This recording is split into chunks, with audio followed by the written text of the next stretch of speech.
And today, actually, we have the queen of podcasts with us. So I was telling Susan that I'm so honored you picked my podcast because I'm a baby podcast and I'm learning how to walk with my podcast, and you're the big pro here. So I'm so happy. Thank you for taking the time and Well, not thank you judging for me. having me. Zero judgment. This is a judgment-free zone. And I think it's Yeah. awesome that people are podcasting. And I would die on the hill of podcasting. And anyone at any level is awesome. Yeah, and it's so fun actually. I don't know why it took me so long before I decided to give it a try, and because it's really fun. And I listen to so many podcasts. Okay, let's start with a question of truth to see if I am normal or not. Do you Mhm. listen I do. sometimes? Okay, I do too. I do. Okay, I'm normal. Sometimes I listen because I want to just make sure that everything is as I, felt it in the moment. And sometimes I listen because it's truly sort of exciting as far as I'm concerned. It's like, oh, there's a once removed sort of feeling about it where you're like, oh, that actually sounds pretty good if I take myself out of the equation. And then sometimes I listen because I'm in a bad mood and I want to just find more flaws about myself. And look at your voice, it was terrible. Or look at your I mean, how could we produce it in that way? It's not great sound. So sometimes it's an exercise in self-bashing. Wow.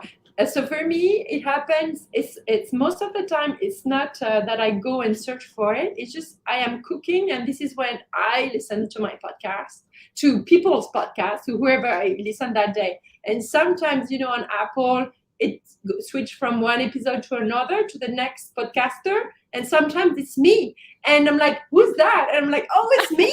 And then I and I keep listening, I and love it's it. cool to see. Yeah, and some days you are very judgmental, and some days you're like, "Wow, that's pretty cool."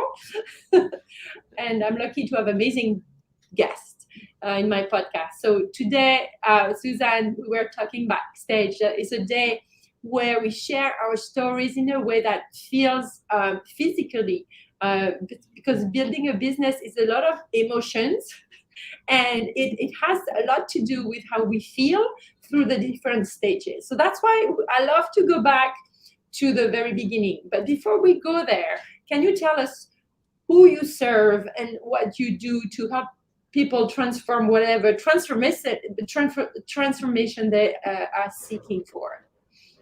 Yes. Who I serve is people looking to put their voices out in a medium that is different than potentially writing. I think as people, whether it's brands, marketers, whether it's founders, we've all sort of learned that putting ourselves out there and really getting people to understand who's behind a business, what drives them, is pretty key, right? And I think in the past it was done hugely through writing, like people had to show up and write, whether it was as guests in other places or in your own publications. And I feel like about 10 years ago there was a big podcasting rush where a lot of specialists went down the road of podcasting, and then people said, okay, podcasting is done, that the bubble has burst, etc.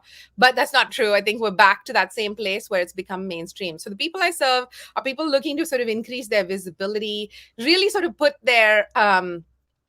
a little bit of a stake in the ground as far as infrastructure and marketing is concerned. Because I think just like everybody else, I as well have spent a lot of time I spend a ridiculous amount of time on social media. And in the end of it, you're like, okay, all of those pieces are in various places. One day I'll put it all on my website so that it's all reflected there. And that probably doesn't happen as often as you want. And I feel like having a tool like a podcast or like what you're doing, and this is awesome, by the way, Angelique, I want to tell you that the fact that you're doing it as a live and repurposing into your podcast and you're doing it on multi-channels, this is very impressive. I'm that Thank is you. I couldn't preach anything to you at this point because I think you've got the bases covered, right? So so that's kind of like our target set. More specifically, my little passion is to help people who probably haven't had that thought, or there's a little bit of imposter syndrome involved in it, or there's plans but it's never really become reality.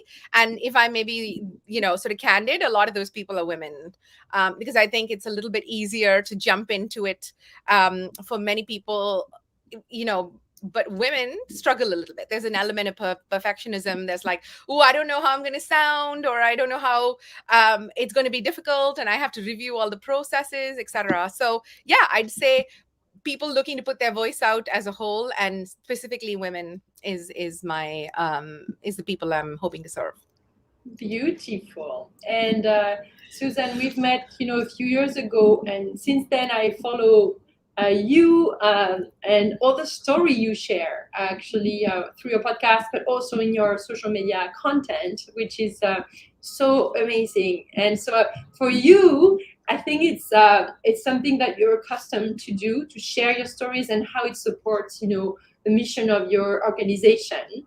So today is really to help you, to inspire you, if you're watching or listening to the replay, to follow along, don't worry, and see how you could use your own story to shape the promotion in a way that feels good for you, because you're doing what you're doing. You'll hear Susan, she's going to tell us why she's already started, why is she doing what she's doing, for a reason, and where it's coming from. So this is the spice behind it.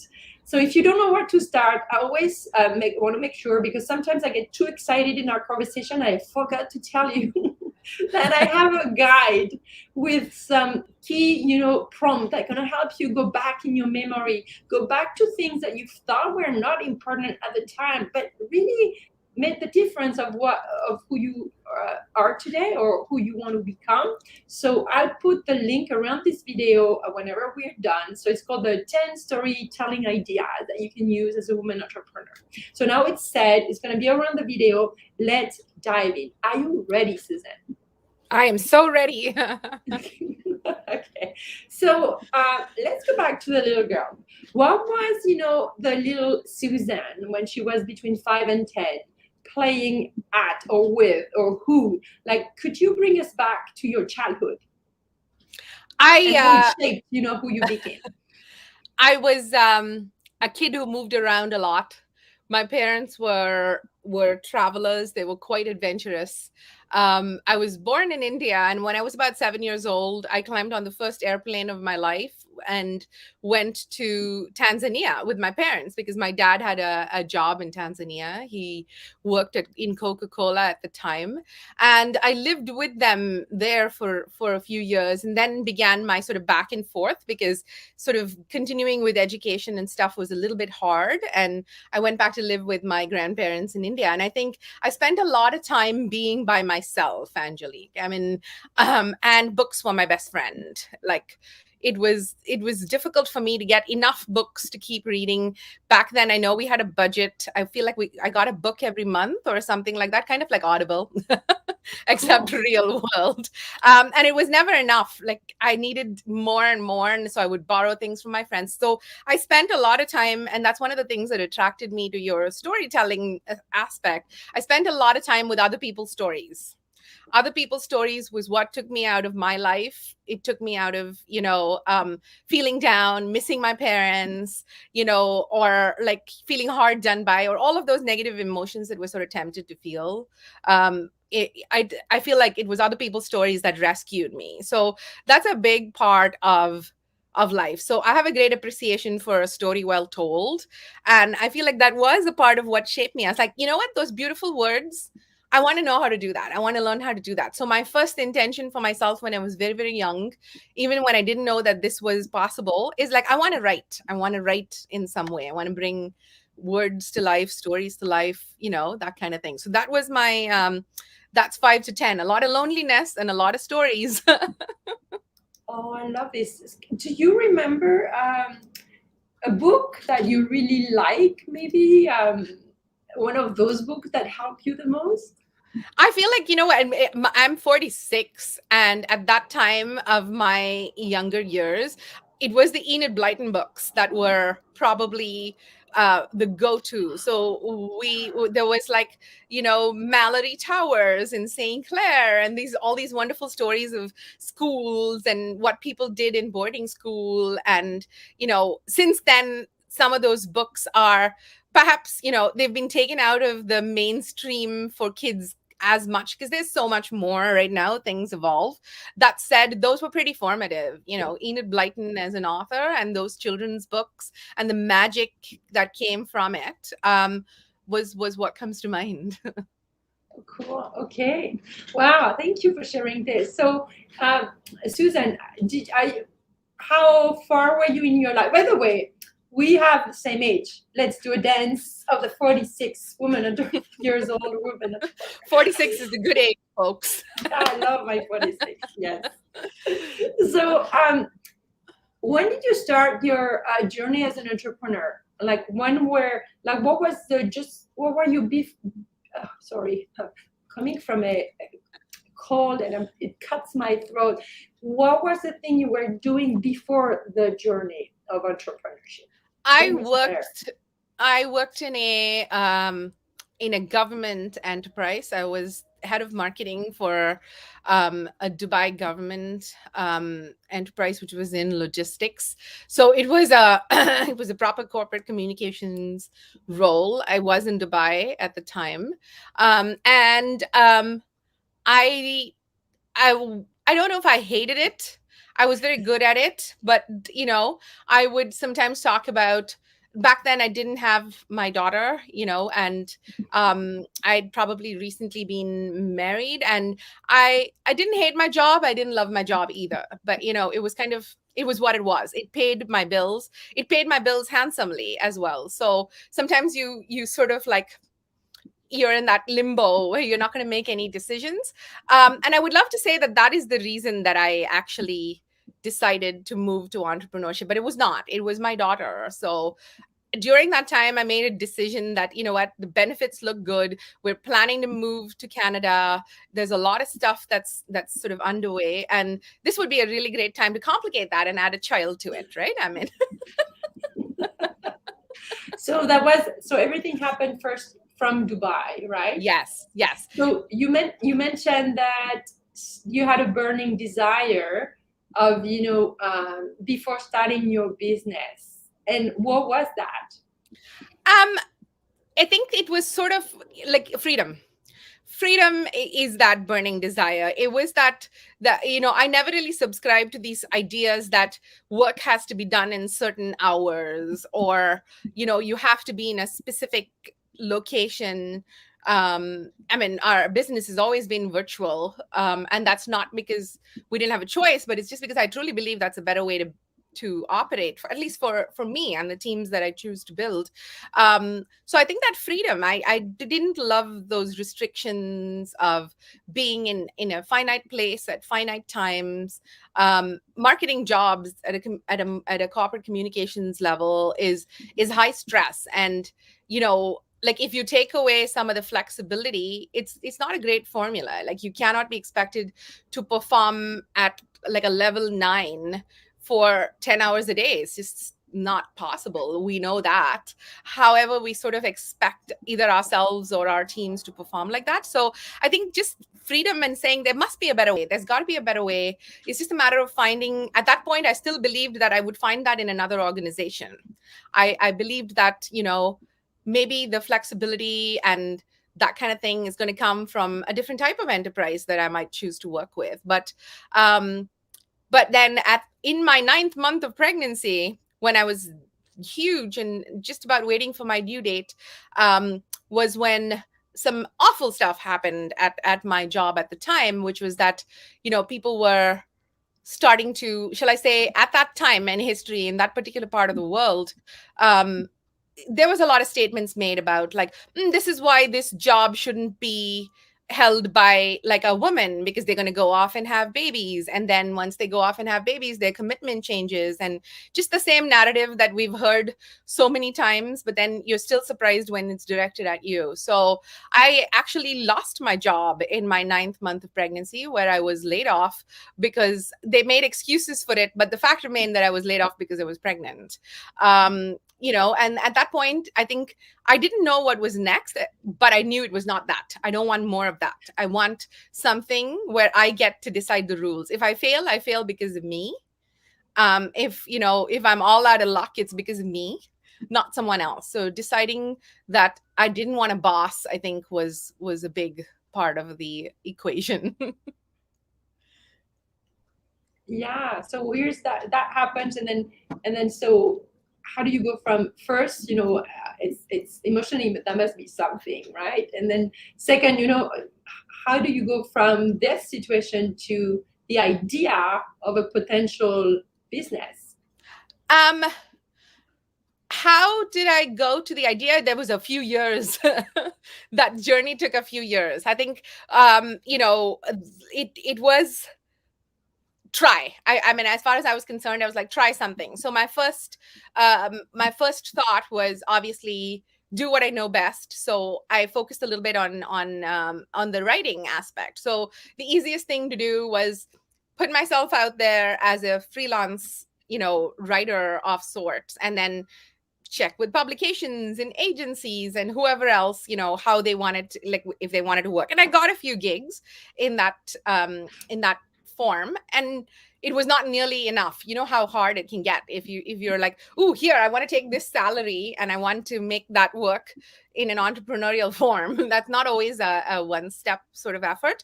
So I did that, and then I think no. I love how you say it. It's not always like that.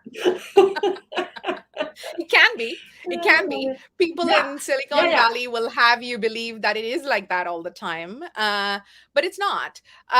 So around that time is when then my husband and I together, we moved here, and my questions became, the baby was very little, she's 10 years old right now, but she was very little. And so I decided I needed some space, like, take some time, figure out what I need next. And at that point, I was like, if I have to start from scratch, and this is a bit of the immigrant journey, like a look into the immigrant journey.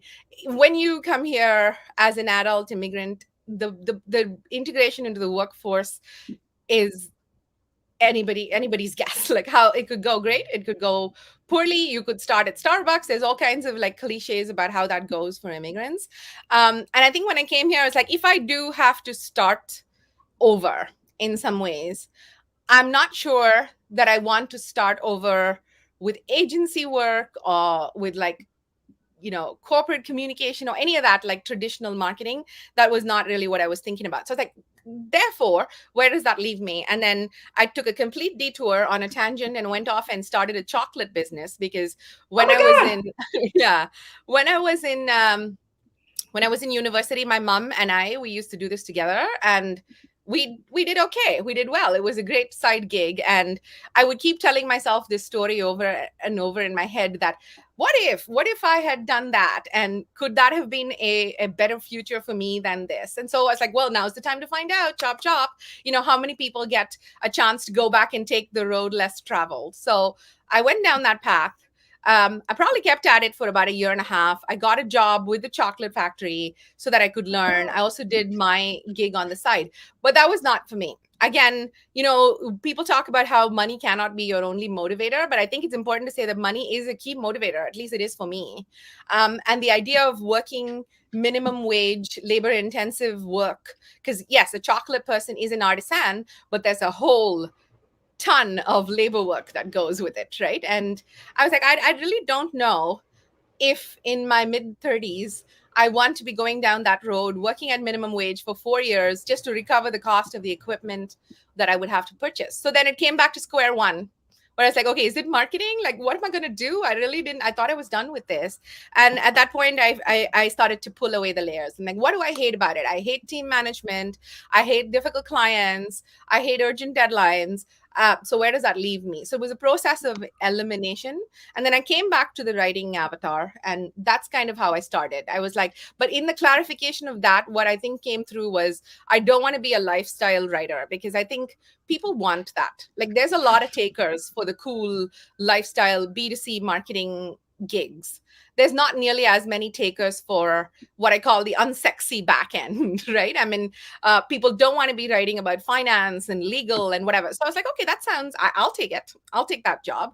I'll write about, finance and legal and all of those things. And that's, I think, how the momentum started to build. It's like, there's not enough people who wanted to create material or create content in those areas. So I feel like some of my point of differentiation was I'm the queen of boring content. If it's boring, I can probably help you.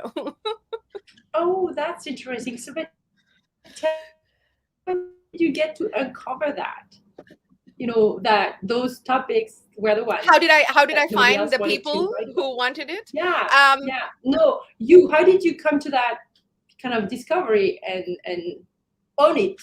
I think I can be a little bit cerebral when it comes to things like that, where I draw little Venn diagrams and I'm like, this is out and this is out. And then what's left in the middle, So I think a little bit of that sort of, like I said, elimination, where I did obviously get into like, okay, maybe I'll apply for this role or maybe I'll reach out to that. And a couple of, I started to look at the patterns. So there's yeses and there's nos. And the yeses tended to come from the same category. So sometimes I think if we really sit down and observe patterns, we can uncover almost anything, right? So that was, I think, my process. Now beginning to realize that, okay, I want to do that, and then actually finding that was another step. So towards that end, again, as an immigrant, I came here knowing like 3 people, and like you start from zero literally. So I had to start thinking about how do you build that network, right? So one of the ways I thought was great was education. So I signed up for a couple of certifications and courses. One of them was University of Toronto. There was a few other things, and so that's how I chose. I was like, I'm a lifelong learner. I deeply enjoy learning, and the process of showing up and regularly self improving also gave some other people in those masterminds an opportunity to see a piece of my brain. It's like, okay, this person, you know, is committed. They show up, they do their stuff, and so I got a fair few people who became my clients out of those classes and learning efforts, which to me was like, this is doubly awesome. A, I get to learn. B, I get to get clients out of the place where I learn. That's kind of decent. Oh yeah, that's so smart. Yeah, love that. That's a good way of approaching networking through education. Yes. I love this. Yeah. Okay. So now what's the bridge with podcasts? So I guess when you started to commit to that niche that nobody else wanted, what was the thing you were trying to accomplish that you said, I need to go to podcast? Or what was the thing that happened? It was sort of like, I think it comes back to results, right? Like, I mean, blogging was the way in which people created content for the longest time, and far be it from me to say that blogging doesn't work anymore. It's just that it's a lot more cluttered. Just to give you figures you've probably heard before 100 times, there's 500,000 blogs and 500 million blogs, and there's only 2 million podcasts. So the clutter is a whole lot less. And I think by virtue of its format itself, it's a little bit more accessible. It's easy to do passively. It's easy to sort of like change up the speed. Yeah, sure, there are skilled readers who can speed read, but like podcasting literally allows you to listen to it at a different speed and whatever. So I think that I came to that decision because people's results were stalling on some levels, like whether it was clients or us itself. It was like, okay, we're doing this regularly and it's not quite getting us to the results that we're hoping to. So something's got to give. So what's the something that's got to give? The decision was easy because I didn't like video. Like, I will still tell you that video is not my favorite. Look at me here, sort of like multi-videoing. You probably can't tell from this moment, but I am deeply self-conscious about showing up on video and doing that. So it's like doing a video series is not my thing. I'm not keen. I did do them, but that was not my thing. So what does that leave us with? I'm not an artist. I don't like video, so that left audio. And then that was a big epiphany. What do you like about audio? I don't know. I feel like I've found my calling, like my my method of connecting with the world. It's and it's not, it wasn't even my idea. Like Will Lamont, who is my partner in the business, and a member of the team, it was his idea. He's like, I think we should do a podcast, Susan. And I was like, we're about 10 years too late as marketers for the podcasting game. And he's like, no, I don't think so. I think we should do it anyway, because it's gonna become a thing. And so I said, okay, let's try. And as soon as we tried, I want to say 2 or 3 episodes in, at the point where even he was saying to him, like, look, we sound terrible and it sounds tinny and I can hear the echoes, and like I say these words terribly. It's so easy to get micro focused on everything that's wrong with it. But I something about that moment made me be able to like take a little higher view of it and say, this is not bad at all. This is actually awesome. And I think we should stay with it. And the more I do it, it's like it comes back to the premise of your show, which is it's storytelling. Like I love having conversations with people. I love understanding what's behind. And the hook of our podcast is what keeps you up at night. We call it the 4 a.m. report. And, we ask guests what keeps you up at night. And people rarely answer that dishonestly. Anyone will tell you if you're like, what keeps you up at night? And then they have an answer for you. And then behind that, then you get to discover who they are and then the layers of awesomeness. So I was like, I love conversation. I love smaller circles of people. Like put me in a networking event and I will get lost with the wallpaper because I'm not going to be very good at inserting myself into groups and things like that. But put me in a one-on-one conversation and that's my jam. So why not? Yeah, and you have a tool that is part of who you are, humor. You use humor all the time, and that's what I love about you guys. You're so funny. Tell me more about that. Is that something you worked on, or is it something that is you were born with this? I think it's a part of the, I love that you asked that 5 to 10 question, because so much of our mindset and the way in which we think and the way in which we perceive the world happens between the ages of 5 and 10. And part of that being alone and having to sort of interact with a lot of grown-ups who are not my parents, I think it gave me a bit of a, like I call it a defense mechanism. That was my defense mechanism. That was my way of being like, you know what, if nobody will ask you questions too deeply, if you're cheery and sunshiny and you have lots of funny things to say, and quite early I'm like, oh look, the grown-ups are laughing at my jokes, and that must mean it's a good thing. And like somebody would call me and say, hey, repeat that thing you said right now, and I'd be like, oh, I guess this is working. So I have an early connection with humor. I want to say I put a lid on it for a very long time, because working in more serious organizations, like, whether it's larger corporates or governmental, whatever, I was still a little crazy in my internal interactions. But like, if I stood up to be like representing a brand, you probably wouldn't hear me being funny or any of that. And then I discovered that I really do fall flat when I'm not funny, because that's my natural. So over the years, and I want to say more recently, it's probably only in the last 5 years or so that I've learned how to bring that back and make it work for me. I've learned to use it to diffuse tension. I've learned to use it to sort of like allow curiosity without being intrusive. I've learned how to use it just to cut clutter. It's like you can read marketing lessons from anybody. There's so many people who can teach you beautiful things.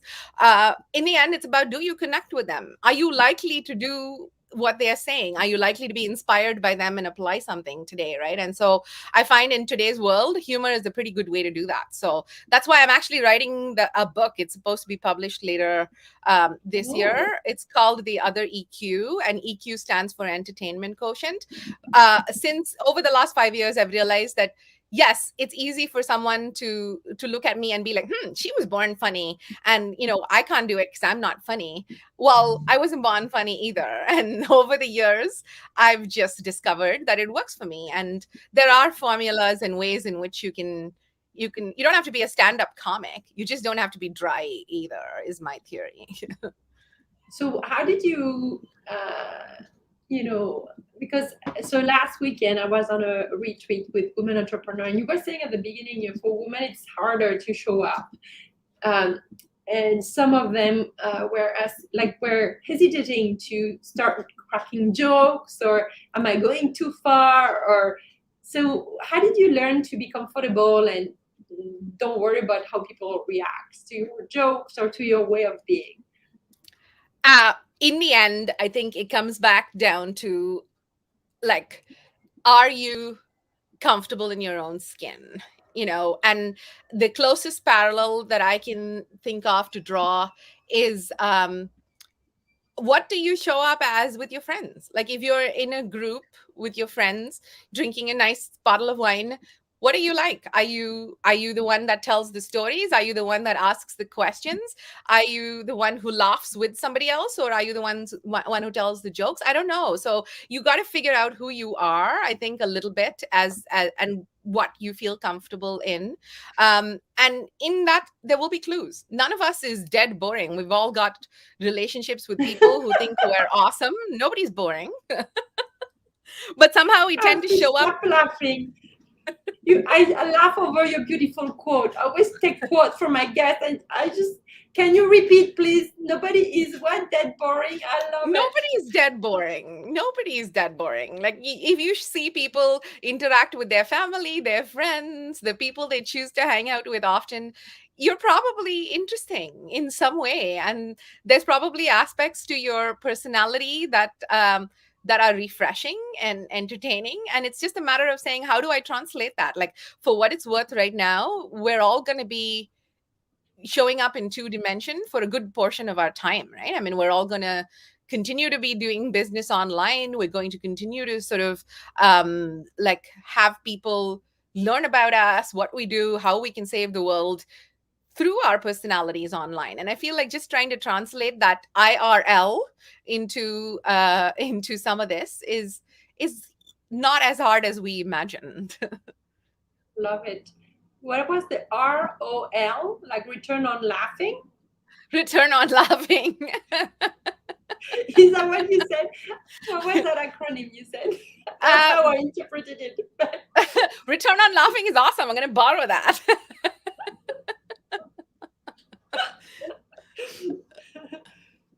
Yeah. Okay, so Susan, do you remember the first time, the big payoff of that adventure, deciding to go full on podcasting and becoming those experts that now you are in that market? What was the biggest payoff where you said, okay, oh, that's it, this is it? Okay, I think that was actually, we didn't intend to go down this line. So when we became podcasters, our goal was, the podcast will be an engine for us. It will be an engine for us to show up and like, market ourselves in a consistent, disciplined, brand comes forward kind of way, right? And I didn't at that point, and this was about maybe 2.5, close to 3 years ago. At that point, the goal was not a podcasting agency. This level of niching down into this wasn't on my plans for that year.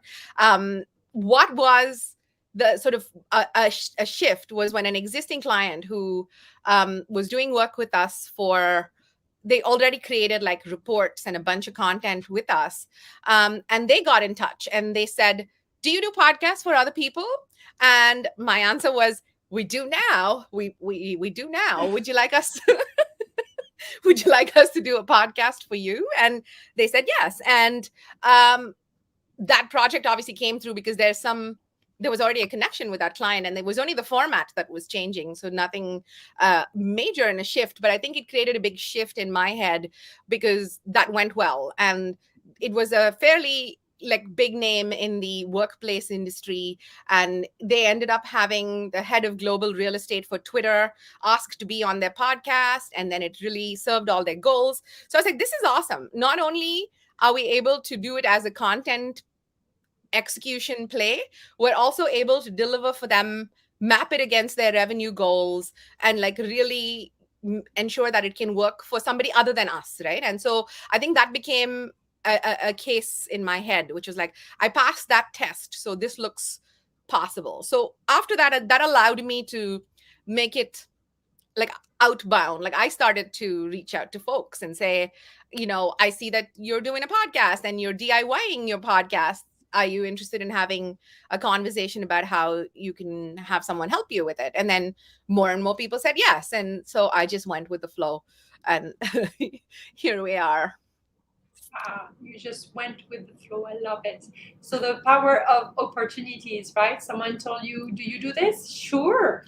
Now we Yeah. do. I love it. Yes, now we do. I mean, people say that to you, and you like say yes and figure out how later. But I can't tell you how true it is for my life, where I don't necessarily say yes to everything. I won't do that for everything.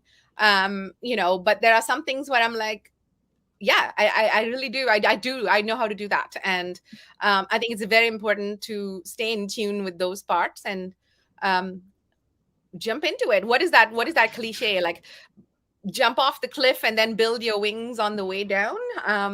That's very, very much my approach to most things. Jump off the cliff. We'll see how it goes. Yeah. Thank you for sharing this. I have two more questions for you. I know you're Yes. busy. What are your biggest fears as a woman entrepreneur? Now that you're full in, and it's been, how many years have you been in business now?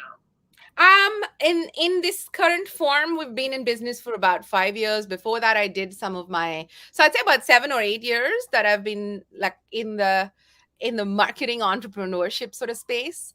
What is my fear? Like I'd say various degrees, depending on which day you're speaking to me, various degrees of visibility fears is still my thing. I still get anxious. Like a half hour before we were due to do this, I will get freaked out, and I will actually be like, what is wrong with me? Why would I agree to do this? This sounds hard. And all my internal monologue and that stuff comes out. So visibility is definitely my problem. I think I've spent a few years working on getting past that. Like what I've worked on trying to like sort of like get my confidence higher, because that is definitely um like a problem for me. So yeah, I continue to be afraid. But you know what? Sometimes, like when I was little, my way of dealing with darkness and sounds in the darkness and imagined monsters was to turn around and look straight at it and then let myself know there is no monster there. It's just the darkness and the shadows. So I think I take the same approach to it, to that fear. It's like, yes, I am afraid of it. But it's just a monster in the dark unless I stare it in the eye and I'm like, oh, there's no monster. And then I keep doing it. That's awesome. I love it. And so, what's your relationship with social media? Talking about visibility, how would you describe your relationship? I think I've learned how to have a healthy relationship with social media. I've owned the fact that showing up in 2 dimension with well written words and images and you know videos that are a little bit more casual, that's I like it. I enjoy it. That said, I am not a fan of Facebook. I left Facebook a couple years ago, and I never went back. I asked myself, as a marketer, is that the wisest decision? Because it's ignoring a huge pool of people. But I stuck with it because I'm like, you know what? I, what is the, there's got to be some integrity of thoughts. And I repeatedly find myself, whether it's in our marketing news stories or anything else, we repeatedly cover things in the news which have to do with the way in which Facebook operates. And just sort of sticking around and saying, I'm going to be here despite that wasn't a choice for me. So I did leave Facebook. I haven't fully left Instagram. The company shows up and does things. I'm here right now. But yeah, so that is I'd say that's where I'm at. I have a very good relationship. A lot of people in my business universe come in through LinkedIn. Like they've either seen something or somebody sent them a profile, or something along those lines. So I tried to focus. So I have a healthy relationship with that. I don't spend ridiculous amounts of time on it. It's so easy to just sit there and scroll and think everybody has a perfect life. But no, I don't do that anymore. It's a great tool. I've learned how to wield it. I've left the ones that don't work for me, and right now I feel balanced. Awesome. That's beautiful. I want to say that Brittany here in the comments says when you were talking about the beginning of your story when you lost your job because you were pregnant. And she says, I was never pregnant, but I was let go by an agency the day after I came back from my honeymoon. No idea we had this similar experience with comments. And now just look at us. I know. It's so Rocking it. true.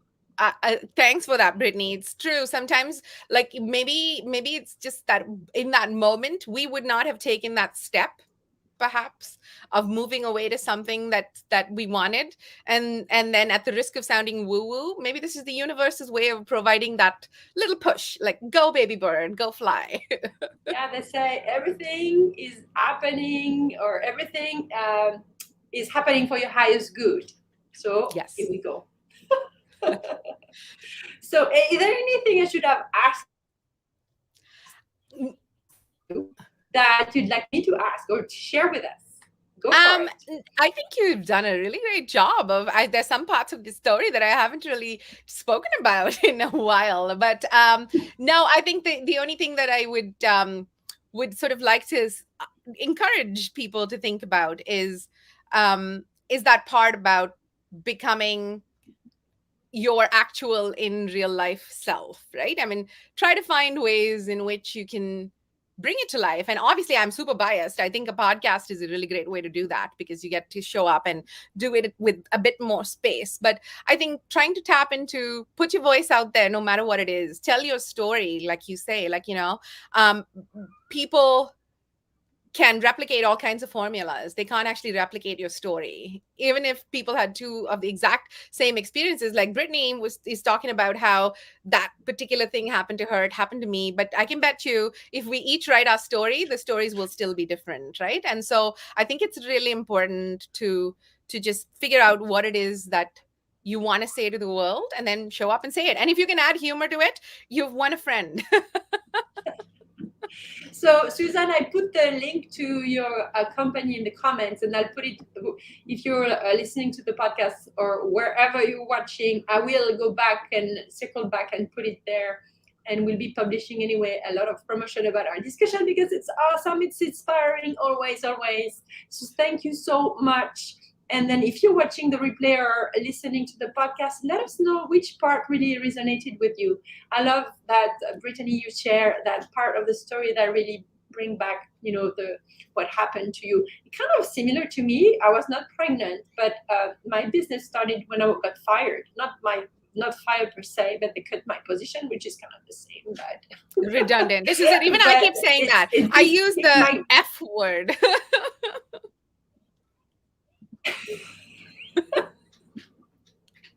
Yeah, so it's it kind of pushed me as well. So okay, so you want to get rid of me? I'm gonna build my own thing now.